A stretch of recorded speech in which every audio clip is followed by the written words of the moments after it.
నమస్కారం. G3 news వార్తలకు స్వాగతం. ముందుగా వార్తల్లోని ముఖ్యాంశాలు. విజయవాడ బీఆర్టీఎస్ రోడ్డులో యోగా కార్యక్రమం. రాష్ట్ర హోంమంత్రి వంగలపూడి అనిత జూన్ 21 వరకు రాష్ట్ర వ్యాప్తంగా యోగాంధ్ర కార్యక్రమాలు. ఆరోగ్య జీవనానికి యోగా మార్గమని వ్యాఖ్యలు.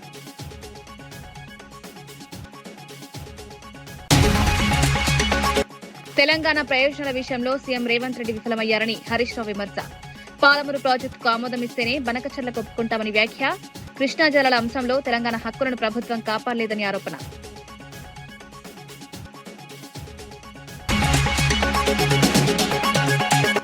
వస్త్ర పరిశ్రమ అభివృద్ధికి కూటమి ప్రభుత్వం కట్టుబాటు.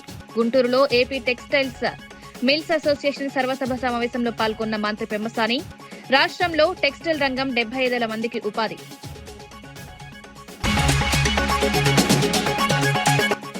సంగారెడ్డిలో తెలంగాణ రక్షణ సేన జెండా పండుగలో పాల్గొన్న కవిత. ఉచిత విద్య, వైద్యాన్ని ప్రజల హక్కుగా అమలు చేస్తామని హామీ. ప్రధాన రాజకీయ పార్టీలు ఈ రంగాల్లో విఫలమయ్యాయని విమర్శ.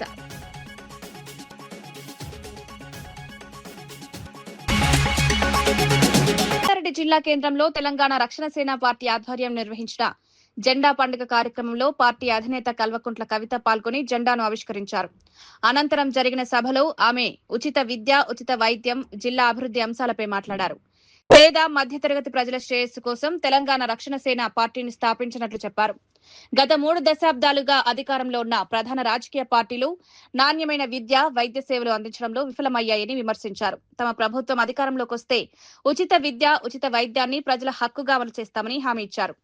సంగారెడ్డి జిల్లాలోని పలువురు రాజకీయ నాయకులు ప్రజా సమస్యలను పట్టించుకోవడం లేదని ఆరోపించారు. Singur project, Zaheerabad bullet train వంటి అంశాలపై కూడా ఆమె ప్రశ్నలు లేవనెత్తారు. ప్రాంతీయ పార్టీ ద్వారానే తెలంగాణ అభివృద్ధి సాధ్యమని కవిత అన్నారు.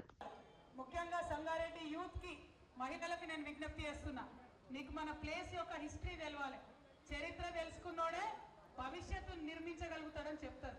చరిత్ర ఏంటంటే, అప్పుడు ఆంధ్ర ఉద్యమం జరుగుతున్నప్పుడు, మనం ప్రత్యేక తెలంగాణ ఉద్యమం జరుగుతున్నప్పుడు అందరూ మనం అన్నారు, ఈ తెలంగాణ ఎడికేలు వచ్చింది, అసలు తెలంగాణ పేరెక్కడుంది అని అడిగితే, ఆనాడు తెలంగాణ జాగృతి చరిత్రకారులందరినీ పట్టుకొని వెతికి ఇదే మన సంగారెడ్డిలో తెల్లాపూర్ ప్రాంతంలో మొట్టమొదటిసారి చరిత్రలో తెలంగాణ పదంతోనున్న శిలా శాసనాన్ని పట్టుకొని ఒక గుడి ఎట్లా కడతారో అట్లా ఆ శాసనానికి ఒక మండపం కట్టి ఇదిరా మా తెలంగాణ చరిత్ర అని సగర్వంగా అందరికీ కూడా చెప్పుకున్నాం. అందుకే అంటున్నా, సంగారెడ్డి అంటే ఆషామాషి కాదు. సంగారెడ్డి అంటే చాలా చరిత్ర ఉన్నటువంటి ప్రదేశం.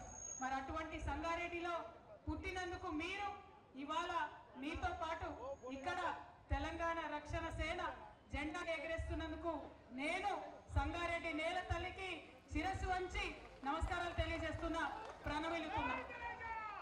మరి ఇటువంటి సంగారెడ్డిలో పుట్టినటువంటి మనం ఎట్లా ఉండాలి?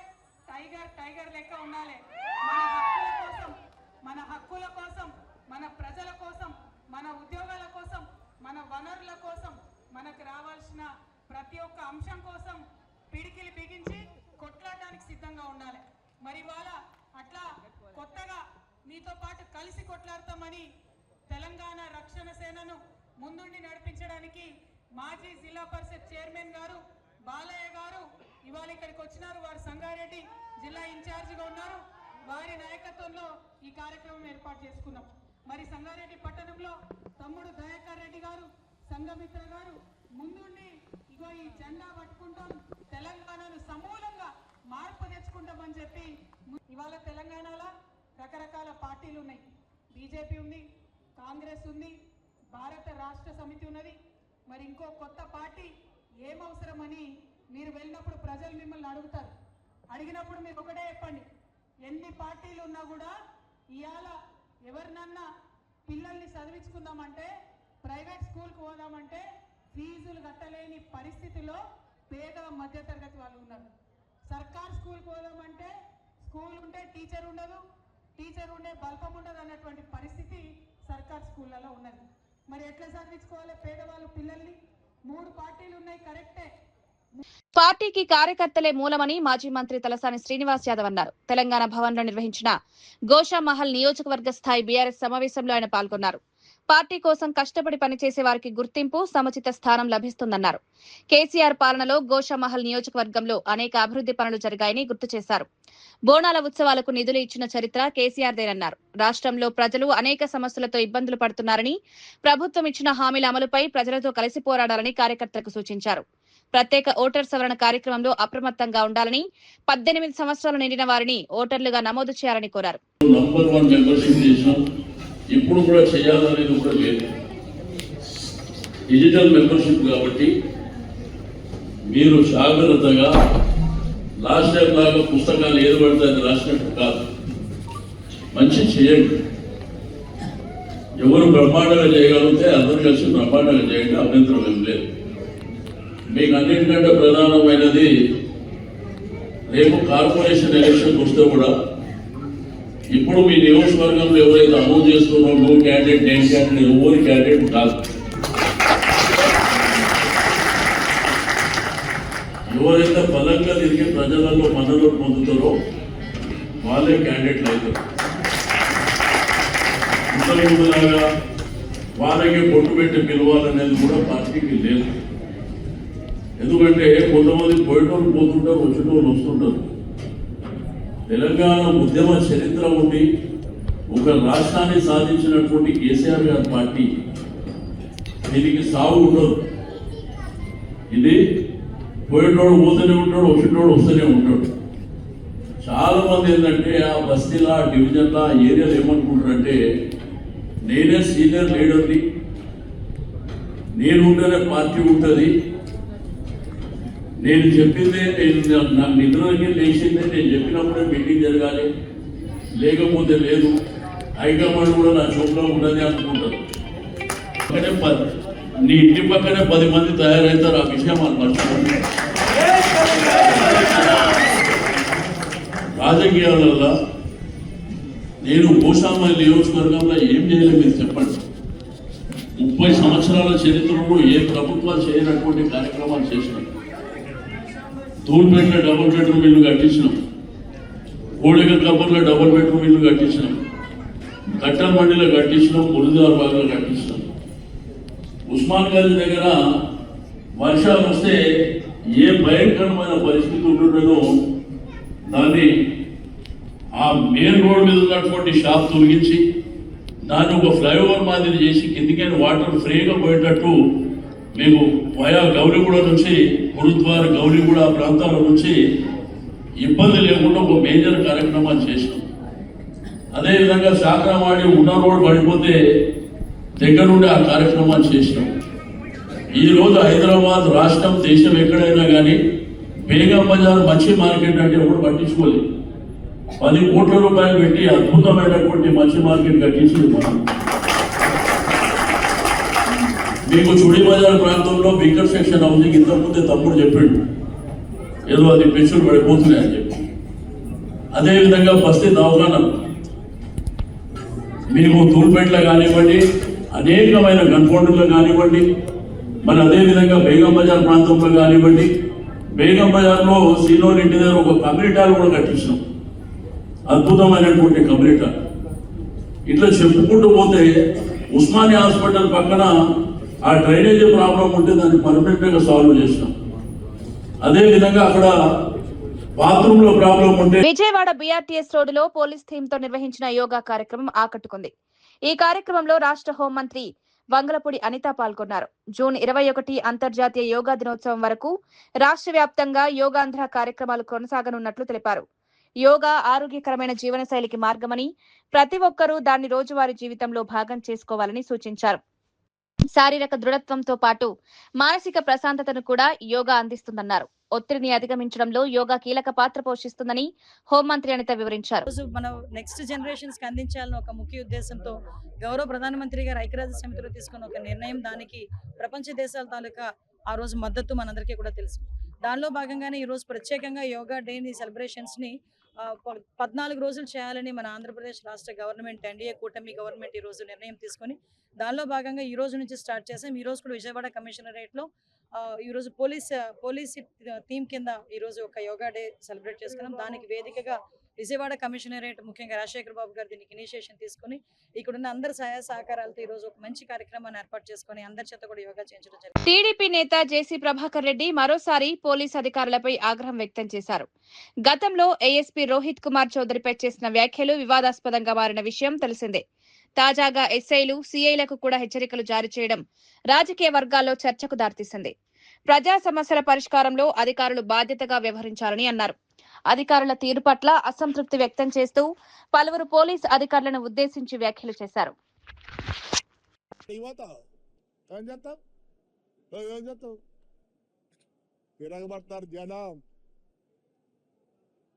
రావాల్సిందే, మా బుద్ధి రిజిస్ట్రేషన్ చేయాల్సిందే అని విడిచిపెడతాం.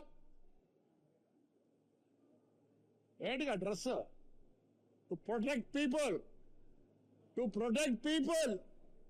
పిల్లలు ఉన్నారు. ఆ రోజు మమ్మల్ని పోటీ చేయనీయలేదు. మేము రిక్వెస్ట్ చేస్తాను ఈ పెద్ద నాయకులకి అందరికీ, మంచి పోస్టులు ఉన్నాయి, వాళ్ళకు ధైర్యం ఉంది. 2 మినిస్టర్లు ఉన్నారు, ఎమ్మెల్యేలు దండిగా మంది ఉన్నారు. ఏమే ఆ రోజు మీకు తెలుసు మన తెలుగుదేశం కార్యకర్తలు ఎంత అవసరపడినది. డెమోక్రసీ లేదు ఆవద్దు. నేను ఎందుకు చెప్తున్నానంటే ఆ పొద్దు ఈ పోలీసు వాళ్ళే పైనుంచి ఇన్స్ట్రక్షన్స్ వచ్చినాయని హౌస్ అరెస్ట్లు, ఒకవేళ నామినేట్ చేస్తే రిగ్గింగ్.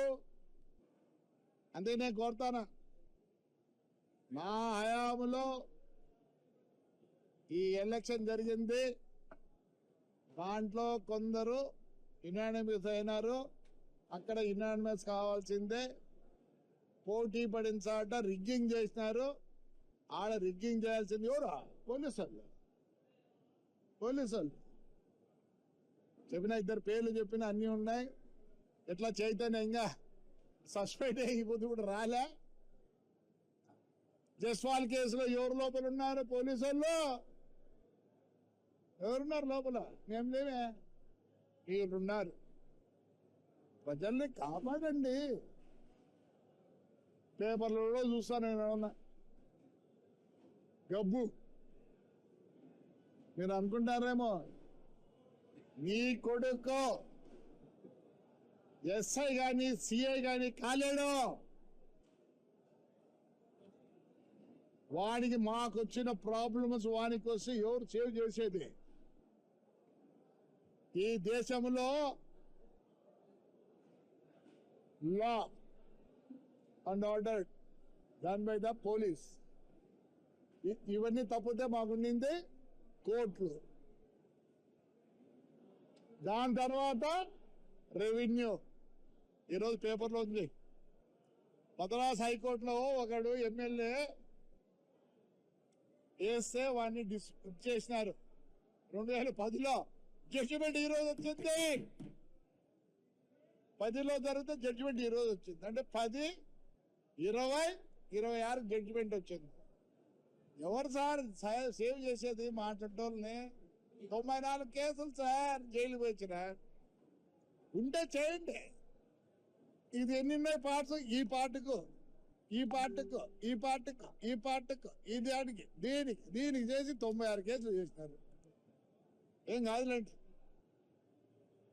ఆ ఎలక్షన్లు ఈసారికి వేరే.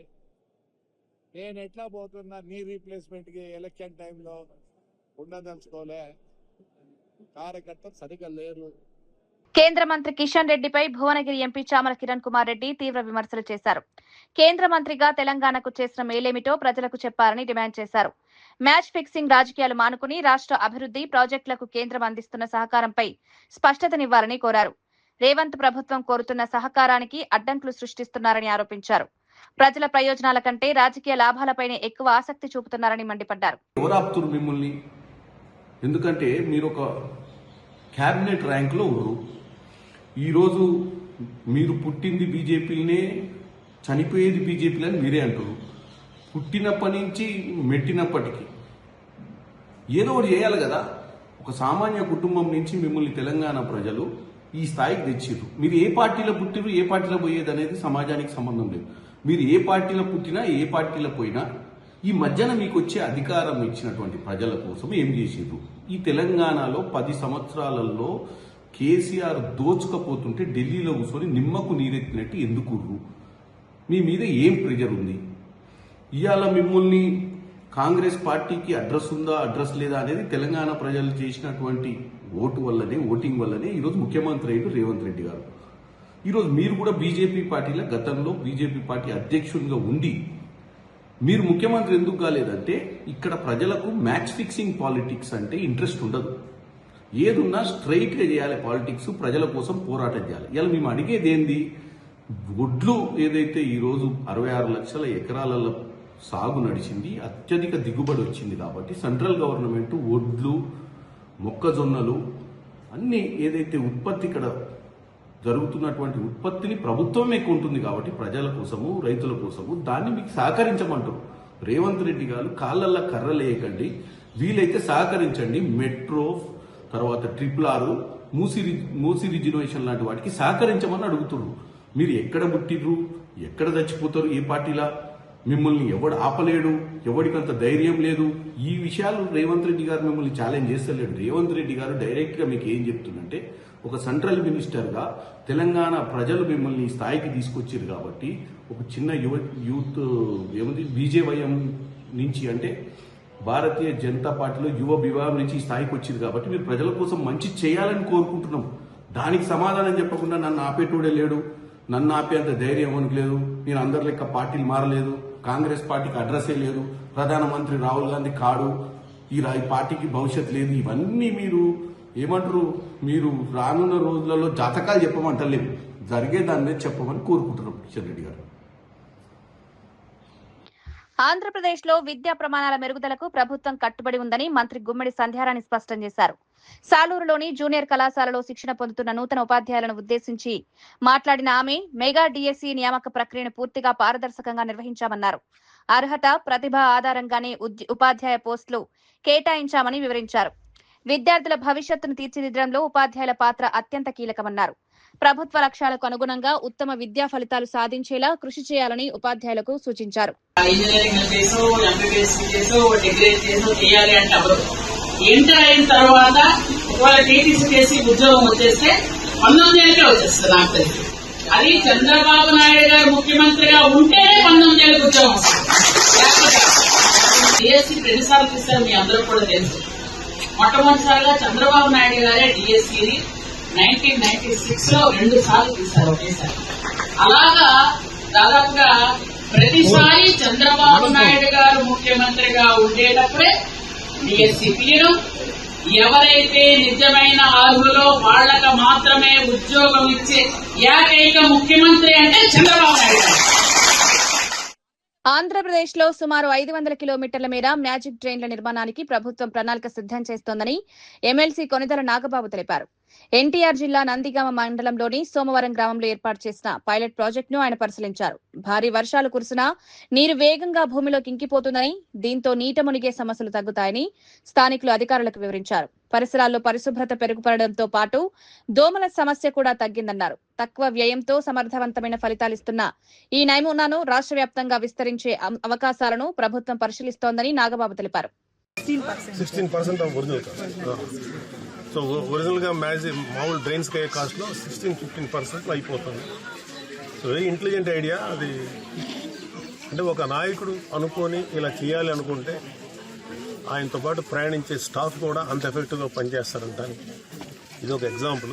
సో ఇక్కడ ఈ ప్రాజెక్ట్ యొక్క పైలట్ ప్రాజెక్ట్ యొక్క ఎఫెక్ట్ చూసుకొని ఇప్పుడు పవన్ కళ్యాణ్ గారు దాదాపు ఒక 500 కిలోమీటర్ 500 కిలోమీటర్స్ ఏరియాలో మ్యాజిక్ ట్రైన్ స్టార్ట్ చేస్తారు. 40 crores దీనికోసమే కేవలం. సో మ్యాక్సిమం ఏంటంటే మనకి ఇక్కడ జరిగే ఎఫెక్ట్ ఏమవుతుందంటే దీనివల్ల హాస్పిటల్కి వెళ్ళి పేషెంట్లు దొరుకుతారు. ఫస్ట్ జబ్బులు రావు కాబట్టి. సో అందరూ హెల్తీగా ఉంటారు, ఆరోగ్యంగా ఉంటారు. అండ్ మంచి వాటర్ గ్రౌండ్లోకి వెళ్తుంది, నీటి నిల్వ పెరుగుతుంది, అండర్ గ్రౌండ్ వాటర్ పెరుగుతుంది. సో నిజంగా అంటే ఒక నాయకుడు చిత్తశుద్ధి ఉంటే ఇలాంటి పనులు జరుగుతాయి. వస్త్ర పరిశ్రమ అభివృద్ధికి కూటమి ప్రభుత్వం కట్టుబడి ఉందని కేంద్ర మంత్రి పెమ్మసాని చంద్రశేఖర్ తెలిపారు. గుంటూరులో నిర్వహించిన ఆంధ్రప్రదేశ్ టెక్స్టైల్స్ మిల్స్ అసోసియేషన్ సర్వసభ్య సమావేశంలో ఆయన పాల్గొన్నారు.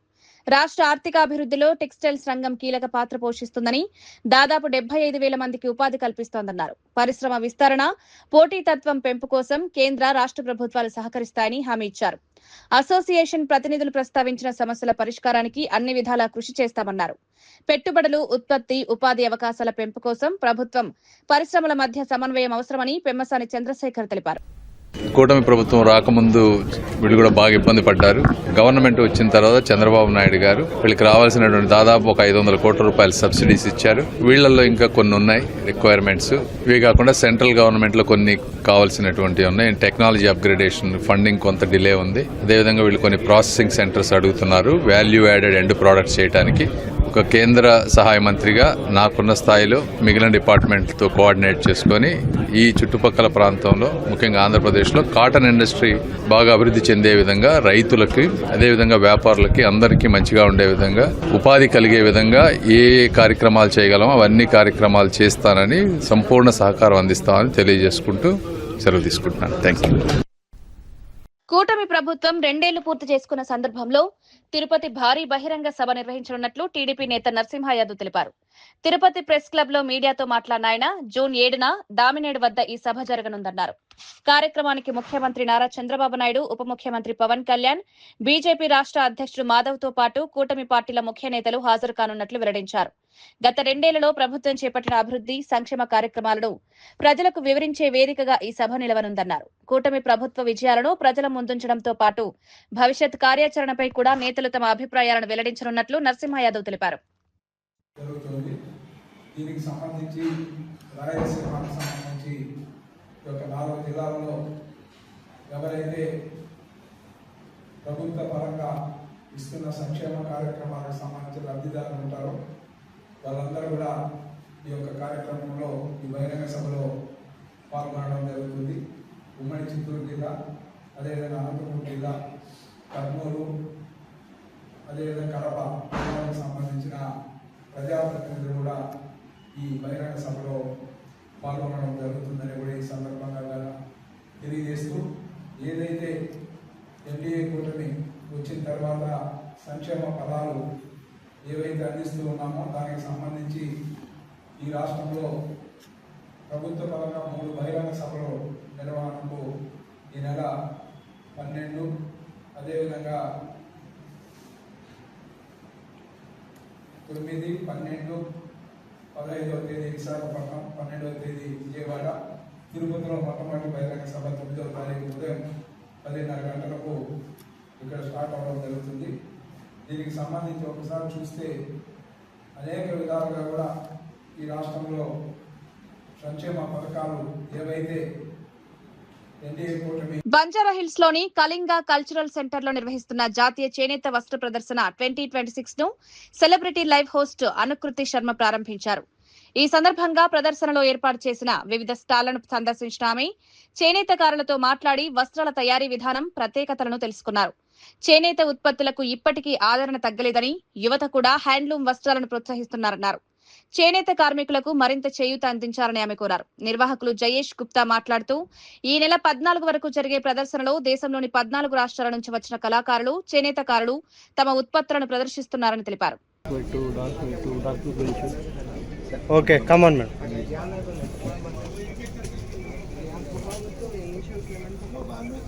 Okay madam.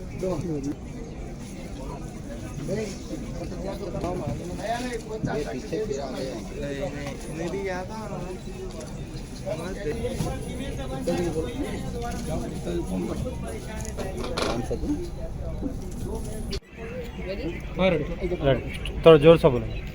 नमस्कारम हैदराबाद, मैं हूं आपकी अनुकृति शर्मा और पिछले 10 वर्षों से मुझे बतौर अभिनेत्री और बतौर मंच संचालिका मेरे काम को पर्दे पे और मंच पर सराहने के लिए आप सभी का बहुत बहुत धन्यवाद. आप सभी का मेरे दिल से अभिनंदन, आभार और आप सभी को आदर.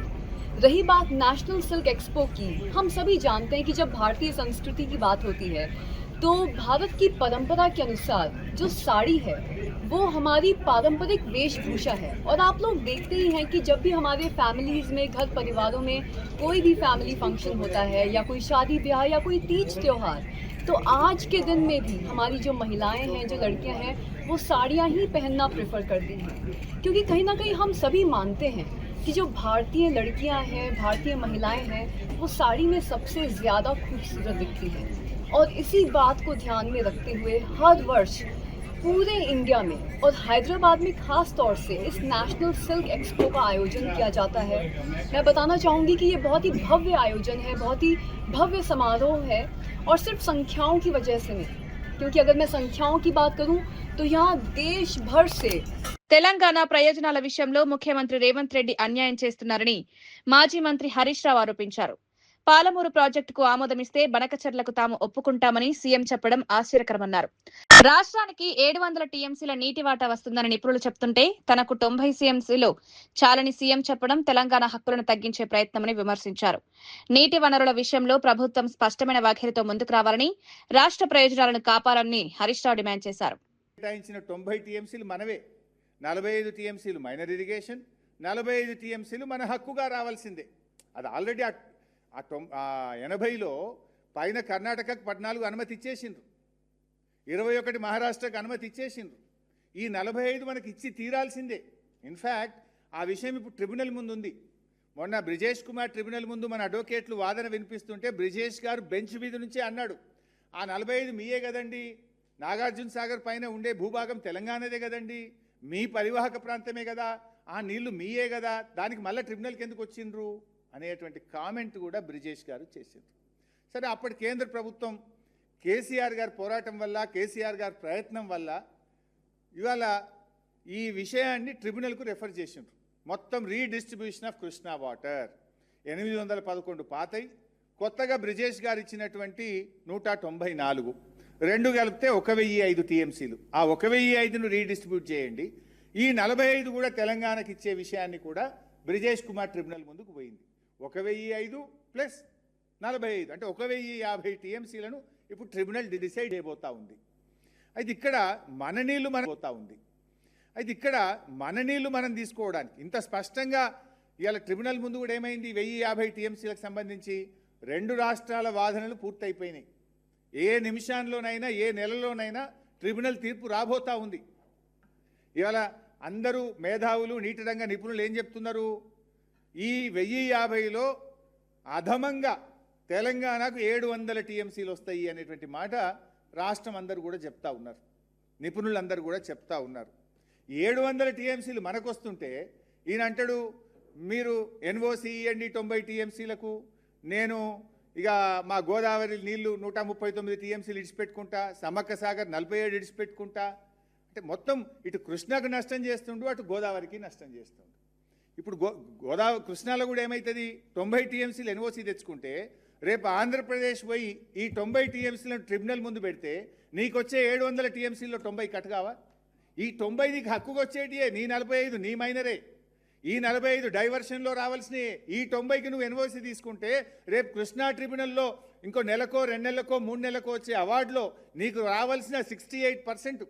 కృష్ణా నదిలో తెలంగాణ పరివాహక ప్రాంతం 68%. ఈ 1050లో 68% ప్రాతిపదికన, నీ అవసరాల ప్రాతిపదికన నీకు 700 టీఎంసీలు వస్తాయి.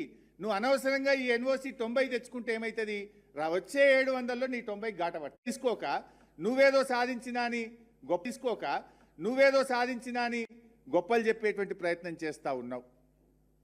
రెండవ అంశం ఏమవుతుంది, ఇంక ఏం కిటుకు పెట్టింది తెలుసా, ఈ 47 ఇండియా కూటమి ఐక్యత కొనసాగాలంటే కాంగ్రెస్ పార్టీ తమపై చేసిన ఆరోపణలు నిరూపించాలని, లేకపోతే ప్రజలకు బహిరంగంగా క్షమాపణ చెప్పాలని ఏపీ సిపిఎం రాష్ట్ర కార్యదర్శి శ్రీనివాసరావు డిమాండ్ చేశారు.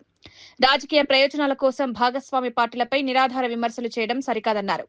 కూటమిలో పరస్పర గౌరవం, నమ్మకం ఉండాలని, అదే ఐక్యతకు బలమన్నారు. ప్రజల సమస్యలపై కలిసి పోరాడాల్సిన సమయంలో ఆరోపణలు చేయడం వల్ల ప్రతికూల సంకేతాలు వెళ్తాయని వ్యాఖ్యానించారు. Charging opposition parties. In Kerala, they charged CPIM that they are colluded with the BJP at the time of assembly elections. Now they are asking us to come and sit together along with them. What is the meaning? The common point between Congress and CPM is anti-BJP, anti-communal agenda. If you are charged on the same agenda against the CPIM, what is the meaning of this attending the meeting? So they must have to clarify, they have to agree whether they are serious about their charge, they must have to prove. Otherwise, they have to withdraw and apologize the people. Then only the India Black would united. As like in Tamil Nadu also, they immediately drift away from the front, and without even knowledge of the DMK or other partners, they gone away, gone out. This type of attitudes in all the regional parties are very unsatisfactory. They are dissatisfied with the approach of the Congress. That is, so it is the responsibility of the Congress for the latest India Black developments. ఇవి ఈనాటి వార్తా విశేషాలు. మరో బులెటిన్లో మళ్ళీ కలుద్దాం. నమస్కారం.